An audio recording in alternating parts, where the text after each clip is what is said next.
what would you think would be the best outcome for the elections after this 14-day period of forming a government?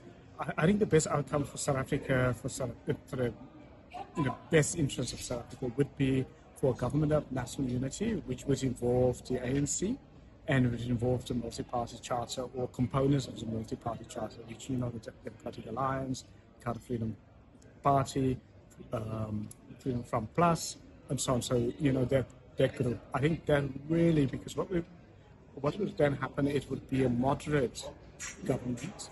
I think that would be business inspiring, but confidence inspiring, and it will inspire also the citizens of South Africa. It will be something totally different. It will also show in our diversity, which includes our political diversity. We're putting actually a diverse government together of all South Africa's thinking groups and communities to govern in the interest of South Africa. And how would that differ from a coalition government? Yeah. So a coalition government normally would be, parties come together, they exchange posts and so on. Our government of national unity is much more bigger, it's much more qualitative. For example, there will be agreements on policies also in a government of national unity, which is not necessarily the case just in a normal coalition. A normal coalition, they exchange policies, they say, or they exchange jobs and so and so a political party will get this portfolio and so on, whereas let's say we put together a government of national unity, there will be agreement on it's going to be business-friendly climate, the government is going to focus on getting economic growth going, and then some of the really popular and contentious policies like the NHI will be re-looked at, and it will be to fix infrastructure. So, really there'll be some real substantive policy agreements beforehand. So obviously there'll have to be a decision what are the policies that are toxic and that undermine growth and undermine confidence, and then there'll be a relook at that. And that really is what is substantially different than just a normal coalition. What do you think is the possibility of what you guys call the doomsday scenario, where the ANC maybe form a coalition with the more populist parties like MK and EFF and those parties?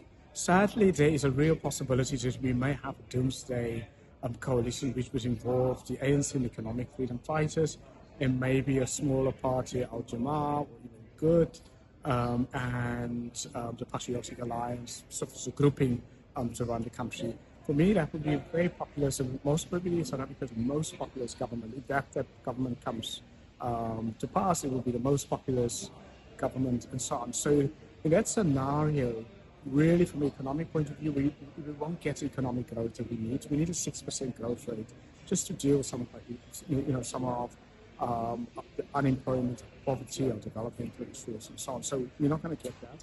We're very likely to see then capital flight and skills flight.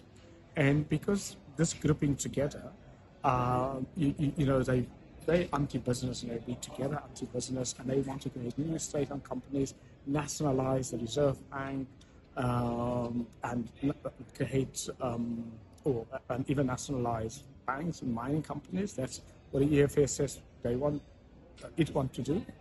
So that really will, it will be a path to doom.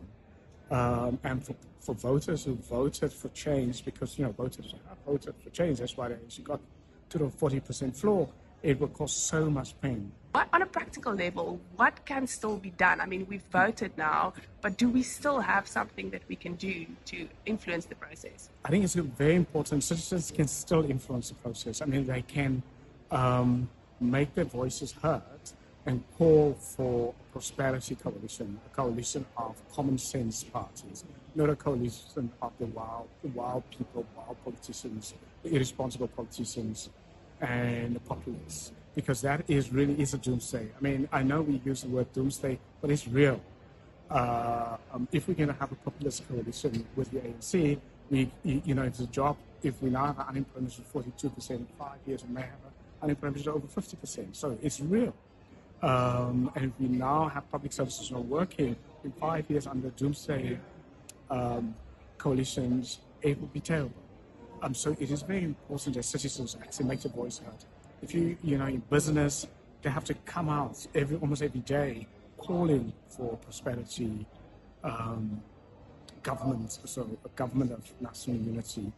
Civil society must do the same. Citizens, in whatever sphere they have. I mean, even if it just means you write a letter to a newspaper, or you make your voice heard on the talk radio, whatever you can do, it's going to be very, very important. So organized agriculture will have, I think, to make public statements to say, please bring us the government of national unity, because people have voted for change, for positive change, not for negative change.